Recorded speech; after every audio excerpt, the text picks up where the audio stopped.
నేను మీ Keerthi. Welcome back to my channel. ఇవాల్టి వీడియోలో ఇప్పి ఎగ్ నూడిల్స్ని ఎలా తయారు చేసుకోవాలో చూపించబోతున్నాను. ఉట్టిగా నూడిల్స్ చేసుకొని తినడం కన్నా ఇలా ఎగ్ నూడిల్స్ చేసుకొని ఒకసారి ట్రై చేయండి. పిల్లలు కానీ పెద్దవాళ్ళు కానీ చాలా ఇష్టంగా తింటారు. ఇది చాలా ఈజీగా క్విక్గా చేసుకునే రెసిపీ అండి. అంతకన్నా ముందు మీరు నా వీడియోని ఫస్ట్ టైం చూస్తున్నట్లయితే కింద రెడ్ కలర్లో ఉండే సబ్స్క్రైబ్ బటన్ని క్లిక్ చేసి పక్కనే ఉన్న బెల్ ఐకాన్ని క్లిక్ చేయండి. So let's start the recipe. ముందుగా స్టవ్ మీద కడాయి పెట్టుకొని 2 టేబుల్ స్పూన్ ఆయిల్ని యాడ్ చేసుకోండి. ఆయిల్ కాస్త హీట్ అయ్యాక 2 గుడ్లను బ్రేక్ చేసుకొని యాడ్ చేసుకోండి. ఎగ్స్ వేసిన తర్వాత లో ఫ్లేమ్లో 1 నిమిషం పాటు అలా వదిలేయండి. ఇలా వదిలేయడం వల్ల అడుగును కొంచెం గట్టిగా వస్తుంది.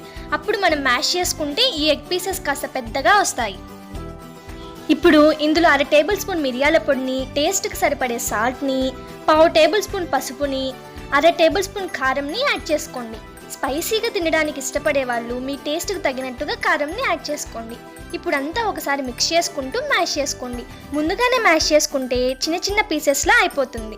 ఇలా పెద్ద పీసెస్ రావాలంటే కాస్త గట్టిగా అయ్యాక బ్రేక్ చేసుకోండి. ఇలా ఇంగ్రీడియంట్స్ని యాడ్ చేసుకొని వేయించుకోవడం వల్ల ఎగ్ స్మెల్ కూడా రాదండి. పచ్చి వాసన అంతా పోయి మనకి చక్కగా ఎగ్ పీసెస్ రెడీ అయిపోయాయి. వీటిని ఒక ప్లేట్లోకి ట్రాన్స్ఫర్ చేసుకుందాం. ఇప్పుడు అదే ప్యాన్లో 1.5 టేబుల్ స్పూన్ల దాకా ఆయిల్ని యాడ్ చేసుకోండి. ఆయిల్ కాస్త హీట్ అయ్యాక సన్నగా పొడుగ్గా కట్ చేసుకున్న ఒక మీడియం సైజ్ ఆనియన్ని యాడ్ చేసుకోండి. ఒక పచ్చిమిర్చి తరుగును కూడా యాడ్ చేసుకొని 1 నిమిషం పాటు వేయించుకోండి.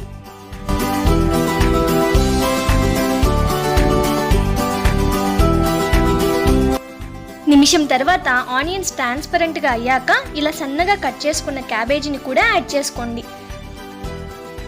ఇందులో టేస్ట్కి సరిపడే సాల్ట్, 1/2 టేబుల్ స్పూన్ కారం, 1/2 టేబుల్ స్పూన్ పసుపుని యాడ్ చేసుకొని అన్నిటినీ 2 నిమిషాల పాటు వేయించుకోండి.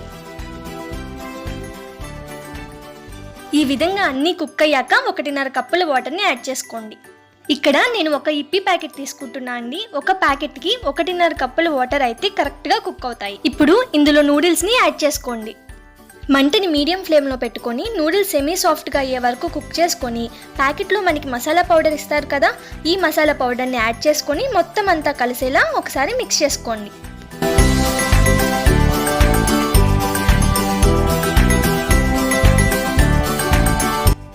ఇప్పుడు లో ఫ్లేమ్లో పెట్టుకొని మూత పెట్టి 2-3 నిమిషాల పాటు కుక్ చేసుకోండి. మసాలా అంతా నూడిల్స్కి చక్కగా పడుతుంది. 2 నిమిషాల తర్వాత మూత తీసి చూస్తే వాటర్ అంతా ఎగిరిపోయి కాస్త డ్రై అయిపోతుంది. మీకు సూపీ నూడిల్స్లా కావాలి అనుకుంటే వాటర్ని కొంచెం ఎక్స్ట్రా యాడ్ చేసుకోండి.